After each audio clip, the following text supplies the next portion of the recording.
ውድ ቻናላችን ቤተሰቦች እንኳን ወደ ቻናላችን በደህና መጣችሁ። አሁንም ሊቨርፑልን በተመለከቱ ዘገባዎች ተመልሼ መጥቻለሁ። በዚህ ሰዓት የምንመለከተው ዘ አትሌቲክስ ላይ በመዘገብ የሚታወቀው ዴቪድ ኦርንስቲን ይዞት የወጣውን ዘገባ ይሆናል። በተለይ የጃንዋሪ ዝውውር መስኮት ሊከፈት የቀናቶች እድሜ ብቻ ነው የቀረው። ሐሙስ ዕለት በይፋ የሚከፈት ይሆናልና በዚህ የጃንዋሪ ዝውውር መስኮት ላይ ሊቨርፑሎች ምን አይነት እንቅስቃሴ ሊያደርጉ ይችላሉ የሚል አንድ አርቲክል ይዞ ወጥቷል። እሱን የምንመለከት ይሆናል። እስከ መጨረሻው ደቂቃ ድረስ አብራችሁን ቆይታችሁ ፕሮግራም እንድትከታተሉት እንደዚሁም በፕሮግራሙ ላይ ያላችሁን ሀሳብ እንዳለ ኮሜንት ሴክሽን ላይ በመጻፍ እንድታሳውቁኝ ሰብስክራይብ፣ ላይክ፣ ሼር እያደረጋችሁም የቻናሉ ቤተሰብ እንድትሆኑም በአክብሮት እጠይቃለሁ። አሁን በቀጥታ ወደ ያስኩላችሁ ፕሮግራሞች የምናመራ ይሆናል። በመጀመሪያ ግን የዴቪድ ኦርንስቲን አርቲክል ከመመልከታችን በፊት ዛሬ በአፍሪካ ዋንጫ የሚደረጉትን ጨዋታዎች የምንመለከት ይሆናል። ከነዚህም መካከልም ምሽት 1 ሰዓት ላይ አንጎላ ከግብጽ ጋር የሚያደርጉት ጨዋታ አለ። ነገር ግን በዚህ ጨዋታ ላይ መሐመድ ሳላ በቋሚነት ይሰለፋል የሚል እምነት የለኝም። ምክንያቱም የግብጽ ብሔራዊ ቡድን ወደ ቀጣይ ዙር ማለፏን አረጋግጣለች። ስለዚህ ይህ ጨዋታ የማሟያ ጨዋታ ነው እንጂ ያን ያህል አስፈላጊ የሚባል ጨዋታ አይደለም። ስለዚህ የመሐመድ ሳላህን ጉልበት ለመቆጠም ለማሳረፍም ሲባል በዚህ ጨዋታ ላይ በቋሚነት ይጀምራል የሚል እምነት የለኝም። ነገር ግን ተቀይሮ ገብቶ ለግብጽ ብሔራዊ ቡድን ጨዋታውን ሊያደርግ የሚችልበት እድል አለ ብዬ ነው የማስበው። እናንተስ በዚህ ጨዋታ ላይ በቋሚነት የሚጀምር ይመስላችኋል? ሀሳቦች እንዳለ ኮሜንት ሴክሽን ላይ በመጻፍ አሳውቁኝ።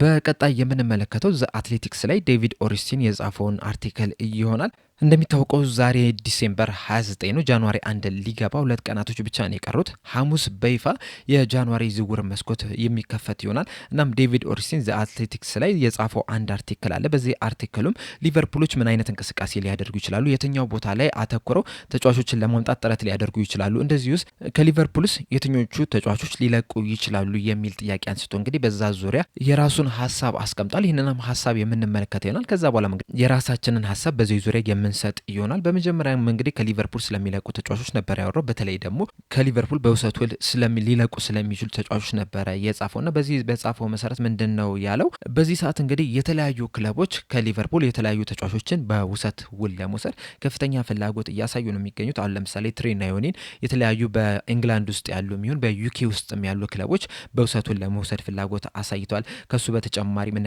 ካልቨር ራምሴ፣ ስቴቨን ባጄቲችን ለመውሰድ ፍላጎት ያሳዩ የተለያዩ ክለቦች አሉ። ነገር ግን ደግሞ በዚህ ሰዓት ላይ በሊቨርፑል ስኳድ ውስጥ የተለያዩ ተጫዋቾች በጉዳት ምክንያት እየተጫወቱ አይደለም የሚገኙትና እነዚህ ተጫዋቾች ከጉዳት ባላገገሙበት ሁኔታ እነዚህን ወጣት ተጫዋቾች በውሰት ውል ለመልቀቅ ፈቃደኛ ይሆናሉ ተብሎ አይጠበቅም የሚል አስተያየቱን ሰጥቷል። በተለይ ደግሞ አሁን ትሬና ዮኒን እንኳን እንደ ምሳሌ ብንመለከት ባለፉት 2 ጨዋታዎች በቶተናም የሚሆን በወልቭስ ጨዋታ ላይ ተቀይሮ በመግባት እንቅስቃሴ ማድረግ ችሏልና ከዚህ በኋላ ላሉትም ቀሪ ጨዋታዎችም እንደነ ትሬና ዮኒ ያሉ ወጣት ተጫዋቾች ተቀያሪ ወንበር ላይ እያስቀመጡ ባስፈለገ ሰዓት ተቀይሮ ገብቶ ትንሽም ደቂቃም ቢሆን እንዲጫወቱ ሊያደርጉ ይችላሉ ተብሎ ይጠበቃልና በእነዚህም ምክንያቶች ሊቨርፑልን በውሰት ውል ይለቃሉ ተብሎ አይጠበቅም። አንዳንዶቹ ደግሞ በጉዳት ምክንያት እስካሁን ድረስ ወደ ጨዋታ አልተመለሱም። አሁን ለምሳሌ ስቴቨን ባጄቲች በጂም ውስጥ ብቻውን ልምምድ መስራት ጀምሯል። ነገር ግን ወደ ሜዳ እስካሁን ድረስ አልተመለሰም። እንደዚሁም ዊሊያም ራይት እና ጄደን ዳንስ ወደ ሜዳ ተመልሷል። ነገር ግን ደግሞ ከቡድን ጋር ልምምድ መስራት አልጀምሩም። ብቻቸውን ነው ልምምድ እየሰሩ የሚገኙትና እነዚህን ተጫዋቾች ደግሞ በጣም በጥንቃቄ ነው መንከባከብ ያለባቸው። ሁሉም ተስፋ የተጣለባቸው ተጫዋቾች ናቸው እና ሙሉ ለሙሉ ሳያገግሙ ምንም እንኳን የጨዋታ ጊዜ ቢያስፈልጋቸውም ለሌላ ክለብ በውሰት ውል ይለቃሉ ተብሎ አይጠበቅም። ምናልባት ግን ከሊቨርፑል በውሰት ውል ሊለቅ ይችላል ተብሎ የሚጠበቀው ትሬንት ዶኸርቲ ነውና የዚህን ተጫዋች ሁኔታም እየተከታተሉት ይገኛሉና ምናልባትም ትክክለኛው ቡድን የሚያገኙለት ከሆነ በውሰት ውል ከሊቨርፑል ሊለቅ የሚችልበት እድል አለ ተብሎ ይጠበቃል። ከዚህ በተጨማሪ ደግሞ ራያን ዊሊያምስም ምናልባትም ከተገኘ በቋሚ ዝውውር ካልተገኘ ደግሞ በውሰት ውል ሊለቅ የሚችልበት እድል አለ ተብሎ ይጠበቃል። በተለይ በክረምቱ የዝውውር መስኮት ይህን ተጫዋች እንግዲህ በቋሚ ዝውውርም ለመሸጥም እንደዚሁም በውሰት ውልም ከሊቨርፑልም ለመልቀቅም አስበው ነበረ። ነገር ግን ምንም አይነት ክለብ ይህንን ተጫዋች ፈልጎ የመጣ አልነበረም። በዛ ምክንያትም በሊቨርፑል እንዲቆይ ተደርጓል። ከ21 ዓመት በታች ቡድኑ ጋርም አብሮ ልምምድ ሲሰራ ሲጫወትም መመልከትም ችለናል። እናም በጃንዋሪ ዝውውር መስኮትም ይህንን ተጫዋች ፈልጎ የሚመጣ ክለብ ካለ ሊቨርፑሎች ለማዳመጥ ዝግጁ ናቸው ተብሏል። በቋሚም ዝውውር የሚሆን በውሰት ውልም ከሊቨርፑል ሊለቅ የሚችልበት እድል አለ። በመቀጠልም በጃንዋሪ ዝውውር መስኮት በቋሚ ዝውውርስ ከሊቨርፑል ሊለቅ የሚችል ተጫዋች አለ ወይ የሚል ጥያቄን አንስቶ ነበርና በዚህ ዙሪያ ዴቪድ ኦርንስቲን የጻፈው ምንድን ነው? በዚህ በጃንዋሪ ዝውውር መስኮት ሊቨርፑሎች ከዋናው ቡድን ተጫዋቾችን ለመሸጥ ምንም አይነት ፍላጎት የላቸውም፣ ያን ያህልም አይቻኮልም ብሏል። እንደ ምክንያት አድርጎ ያስቀመጠው ደግሞ በክረምቱ የዝውውር መስኮት 10 ተጫዋቾች ከሊቨርፑል ሊለቅ ችሏል። በተለይ ደግሞ 7ቱ የዋናው ቡድን ተጫዋቾች ናቸው የነበሩትና ያ ደግሞ ቡድኑ ላይ ምን ያህል ለውጥ እንዳመጣ በደንብ መመልከት ችለናል። እናም በዚህ የጃንዋሪ ዝውውር መስኮት ያልጠበቁት ነገር ሀፕን እስካላደረገ ድረስ ሊቨርፑሎች ከዋናው ቡድን የትኛውንም ተጫዋች በሽያጭ ለመልቀቅ ፈቃደኛ አይደሉም፣ ፍላጎትም የላቸውም የሚል ሀሳብን ሰንዝሯል። በመቀጠል ደግሞ በዚህ የጃንዋሪ ዝውውር መስኮት የትኛው ቦታ ላይ ነው ተጫዋቾችን ለማምጣት እየተመለከቱ ያለው የሚል ጥያቄን አንስቶ ነበረ። እናም በዚህ ዙሪያ የሰጠው ሀሳብ ምንድነው? ሊቨርፑሎች በጃንዋሪ ዝውውር መስኮት ላይ ቡድናቸውን ለማጠናከር እየተመለከቱት ያለው ቦታ የመሀል ተከላካይ ስፍራውን ነው። ለምን የሚለውን ሁላችንም የምናውቅ ይመስለኛል። እና ይህንን ቦታ ለማጠናከር ደግሞ የክሪስታል ፓላስ ተጫዋች የሆነውን ማርክ ጌን ለማምጣት እስካሁን ድረስ ከፍተኛ ፍላጎት አላቸው። በክረምቱ የዝውውር መስኮትም ይህንን ተጫዋች ለማምጣት ጥረት አድርገው ነበረ። በስተመጨረሻም እንግዲህ ክሪስታል ፓላሶች ዝውውሩን ውድቅ በማድረጋቸው ምክንያት ነው እንጂ የሕክምና ምርመራም አድርጎ ነበር ወደ ሊቨርፑል ሊመጣ። እናም አሁንም ድረስ እዚህ ተጫዋች ላይ ፍላጎት አላቸው። ነገር ግን ይህንን ተጫዋች በጃንዋሪ ዝውውር መስኮት ላይ ያገኙታል የሚለው ነገር በጣም ትልቅ ጥያቄ ነው። በመጀመሪያ ደረጃ ክሪስታል ፓላሶች ይህን ተጫዋች ለመልቀቅ ፈቃደኛ ናቸው ወይ የሚለው ነገር ነው። በእርግጥ አሁንም ድረስ በክሪስታል ፓላስ ዘንድ እምነት ያለው ምንድን ነው? በጃንዋሪ ዝውውር መስኮት ይህንን ተጫዋች ለማስፈረም ብቸኛው ፍላጎት ያላቸው ክለብ ቢኖር ሊቨርፑል ብቻ ናቸው የሚል እምነት አላቸው። ነገር ግን ደግሞ ይህ የዝውውር ሂደት ቀላል የሚባል አይደለም። ምክንያቱም ሊቨርፑሎች ይህን ተጫዋች በጃንዋሪ ዝውውር መስኮት ማምጣት ራሱ ቢፈልጉ ክሪስታል ፓላሶች ለዚህ ተጫዋች ስንት ገንዘብ ይጠይቃሉ የሚለው ነገር ትልቅ ጥያቄ ነው የሚሆነው። ከዛ በተጨማሪም ተጫዋቹስ ከክሪስታል ፓላስ ለቁ ወደ ሊቨርፑል በጃንዋሪ ዝውውር መስኮት ለማቅናት ፍላጎት አለው ወይ የሚለው ነገር መነሳት ያለበት ጉዳይ ነው። ምክንያቱም በተጫዋቹ በኩል ያለውን ስንመለከት በክሪስታል ፓላስ መቆየቱ ለሱ ተጨማሪ ጥቅም ይሰጠዋል። አንደኛ ክሪስታል ፓላሶች ዘንድሮ የኮንፈረንስ ሊግ ዋንጫ አሸናፊ ሊሆኑ ይችላሉ። ሁለተኛ በፋይናንሻል ፖይንት ኦፍ ቪው ስንመለከተው በቀጣይ በክረምት የዝውውር መስኮት በነፃ ክሪስታል ፓላስን የሚለቅ ከሆነ አንደኛ ለፈረመበት ትልቅ ጉርሻ ያገኛል። ሁለተኛ በጣም ብዙ ክለቦች እየፈለጉት ስለሆነ አማርጦ ወደ ፈለገው ክለብ ማቅናት ይችላል። ሶስተኛ ወደ ሊቨርፑል ቢመጣ ራሱ ሳምንታዊ ደሞዙ ከፍተኛ የመሆን እድል በጣም ሰፊ ነውና ከዚህ ከሚያገኘው ጥቅም አንጻር ስንመለከት በዛው በክሪስታል ፓላስ የመቆየት ፍላጎቱ ከፍተኛ ሊሆን ይችላል። ከዛ በተጨማሪም በክረምቱ የ2026 የዓለም ዋንጫ በአሜሪካ፣ በሜክሲኮ እንደዚሁም በካናዳ አዘጋጅነት ይካሄዳልና ወደ ሊቨርፑል የሚመጣ ከሆነ ከኮናቴ ጋር ፉክክር ማድረግ አለበት ለቦታው። በእርግጥ ሁለቱም አንድ ላይ ሊጫወቱ የሚችሉበት እድል አለ። ነገር ግን በዋነኝነት ከኮናቴ ጋር መፎካከር መቻል አለበት።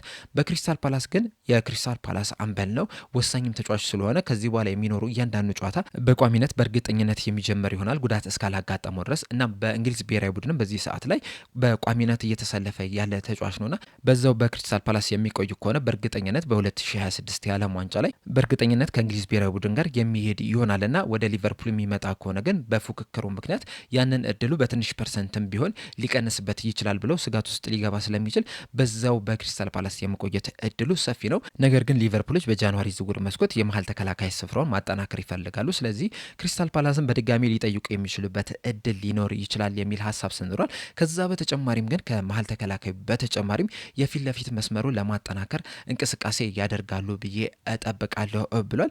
በተለይ ደግሞ የአሌክሳንደር ኢሳቅ መጎዳቱን ተከትሎ የፊት ለፊት መስመሩ በዚህ ሰዓት ላይ በጣም ሳስቶ ነው እየተመለከትን የምንገኘው።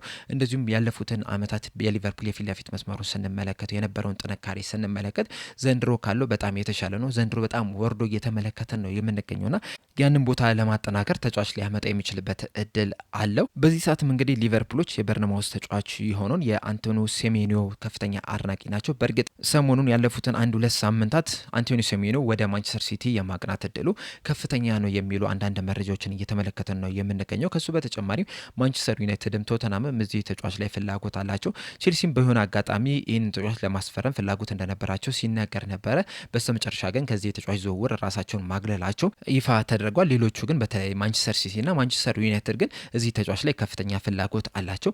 በተለይ ደግሞ በዚህ ሰዓት ላይ ያለው መረጃ የሚያሳዩ ምንድነው ሴሜኒዮ ራሱ ወደ ማንቸስተር ሲቲ ማቅናት እንደሚፈልግ ነው። እንደዚሁም ደግሞ ማንቸስተር ሲቲዎችም በቅርቡ ከበርንማውዞች ክለቦች ጋር ተጨማሪ ንግግር ለማድረግ ቀነ ቀጠሮ ይዘዋል ነው እየተባለ የሚገኙና የጃንዋሪ ዝውውር መስኮት ልክ እንደተከፈተ በፍጥነት የሴሜኒዮን ጉዳይ ለመጨረስም አስበዋል እየተባለ ነው። ሌሎች ክለቦች በመሀል ገብተው ይህን ተጫዋች ለማስፈረም እንቅስቃሴ ከማድረጋቸው በፊት የዚህን ተጫዋች ጉዳይ ለመጨረስ ፍላጎት አላቸው እየተባለ ይገኛል። ዛሬና ትናንትና የወጡ መረጃዎችን ስንመለከት ደግሞ ሊቨርፑሎች አሁንም ድረስ እዚህ ተጫዋች ላይ ፍላጎት አላቸውና በቅርቡም እንቅስቃሴ ሊያደርጉ የሚችሉበት እድል አለ እየተባለ ይገኛል። ከዚህ በተጨማሪም የሊቨርፑል ስፖርቲንግ ዳይሬክተር የሆነው ሪቻርዲዮም ስለ ሴሜኒዮ ጉዳይ እየተደዋወለ ማጣሪያዎችን እያደረገ እንደሆነ ነው እየተዘገበ የሚገኘው። በእርግጥ እስካሁን ድረስ ቀጥተኛ የሆነ ጥያቄ ለበርንማውዞች እንዳላቀረበ ነው እየተነገረ የሚገኘው። ነገር ግን ደግሞ ደዋውሎ ነገሮችን እያጣራ እንደሆነ ግን እየተዘገበ ነው የሚገኙና ምናልባትም በስተመጨረሻም ይህን ተጫዋች ለማምጣት እንቅስቃሴ ሊያደርጉ የሚችሉበት እድልም ሊኖር ይችላል የሚል ሀሳብን እንሰንዝሯል። በዛው ግን አያይዞ የተናገረው ነገር ቢኖር ምንድን ነው ሊቨርፑሎች በዚህ የጃንዋሪ ዝውውር መስኮት ትልልቅ ለውጦችን ያደርጋሉ ተብሎ አይጠበቅም። ነገር ግን ደግሞ በዚህ የጃንዋሪ ዝውውር መስኮት ሪያክት እንዲያደርጉ ግን ፍሪደም ተሰጥቷቸዋል። የሚፈልጉትን አይነት ፕሮፋይል ያለው ተጫዋች እንደዚሁም ደግሞ ቡድኑን ያጠናክራል ብለው ያሰቡት ተጫዋች በዝውውር ገበያው ላይ የሚያገኙ ከሆነ እንደ አስፈላጊነቱ አክት እንዲያደርጉ ነጻነት ተሰጥቷቸዋል። ነገር ግን ብዙ ለውጦችን ያደርጋሉ ተብሎ አይጠበቅም። ምናልባትም አሁን ባሏቸው ተጫዋቾችም ሊጸኑ የሚችሉበትም እድል አለ የሚል ሀሳብን ሰንዝሯል ዴቪድ ኦሪስቲን በጻፈው አርቲክል ላይ። እዚህ ላይ ያለኝ ሀሳብ ምንድን ነው? በጃንዋሪ ዝውውር መስኮት ላይ የግድ ተጫዋቾችን ማምጣት መቻል አለባቸው። ከፈለጉ ወይም ካልፈለጉ የሚባል ነገር አይደለም። ተከላካዩ መጠናከር አለበት፣ እንደዚሁም የአጥቂ ስፍራውም መጠናከር መቻል አለበት። እንደዛ የማይሆን ከሆነ ግን በዚህ ሲዝን ምንም አይነት ስኬት ሳናሳካ ምናልባትም ከቶፕ ፎር ውጭም ልንጨርስ የምንችልበትም እድል ሊኖር ይችላል። ምክንያቱም ሲዝኑ ከተጀመረ ጀምሮ የሊቨርፑል ችግሮችን ስንመለከት በአብዛኛው የሚያጠነጥነው የአጥቂ ስፍራውና የተከላካይ ቦታው ነው። ሌሎች እንዳለ በተለያዩ ነገሮች ከቨር ልናደርጋቸው እንችላለን። እነዚህ ቦታዎች ግን ዋጋ እያስከፈሉ ነው የሚገኙትና ከዚህ በኋላ ያሉትን ጨዋታዎች ለማሸነፍ እንደዚሁም ደግሞ ሲዝናችንን በጥሩ ሁኔታ ለመጨረስ ከታሰበ እነዚህ ቦታዎች ላይ መጠናከር መቻል አለባቸው። ዛሬ ላይ እንግዲህ አንድ ዌብሳይት ላይ የሆነ ነገር እያነበብኩ ነበር። እሱም ምንድን ነው ሊቨርፑሎች አንቶኒ ሴሜኒዮን ወደ ሊቨርፑል ለማምጣት ያልፈለጉት መሐመድ ሳላ ወደ ሊቨርፑል ሲመለስ ሴሜኒዮ የሚጫወትበት ቦታ የለም ብለው ስላሰቡ ነው የሚል ነገር አይቻለሁ። ምክንያት አድርገው ያስቀመጡት በግራ ክንፍ ላይ ኮዲ ጋክፖ አለ በቋሚነት የሚጀምር፣ በቀኝ ክንፍ ላይ ደግሞ መሐመድ ሳላ የሚጫወታልና ሴሜኒዮ የሚመጣ ከሆነ ምንም አይነት ቦታ አያገኝም የሚል ሀሳብ ሰንዝሯል። እዚህ ላይ በግሌ አልስማማም። ምክንያቱም የሊቨርፑል የማጥቃት ስፍራውን ከተመለከትን በእርግጠኝነት ሴሜኒዮ ወደ ሊቨርፑል ቢመጣ በቋሚነት የሚጀምር ተጫዋች ነው። ካሉት የተጫዋቾች ጥራት እንደዚሁም ደግሞ ዘንድሮ እያሳ ዩት ካለው ፐርፎርማንስ አንጻር ስንመለከተው በቋሚነት መጀመር የሚችል ተጫዋች ነውና ያን ያህል የሚያሳስብ ጉዳይ አይመስለኝም። ነገር ግን እዛ ቦታ ላይ የግድ ተጫዋች መምጣት መቻል አለበት ብዬ አስባለሁ። እናንተስ ዴቪድ ኦሪስቲን ይዞት ወጣው አርቲክል ላይ ያላችሁ ሀሳብ ምንድን ነው? ኮሜንት ሴክሽን ላይ በመጻፍ አሳውቁኝ። ከሊቨርፑል የሚወጣ ተጫዋች አለ ብላችሁ ታስባላችሁ? በቋሚ ዝውውር የሚሆን በውሰት ውል። እንደዚሁስ ሊቨርፑሎች በጃንዋሪ ዝውውር መስኮት ተጫዋችን ያመጣሉ ብላችሁ ታስባላችሁ? የሚያመጡት ከሆነ የትኛውን ቦታ ለማጠናከር ተጫዋች ያመጣሉ? ሀሳባችሁ እንዳለ ኮሜንት ሴክሽን ላይ በመጻፍ አሳውቁኝ። ለአሁን እኔ እዚህ ላይ ያበቃው። በቀጣይ በሌላ እስከምንገናኝ ድረስ ሰብስክራይብ፣ ላይክ፣ ሼር ማድረግ እንዳትረሱ። ቸር ያቆየን።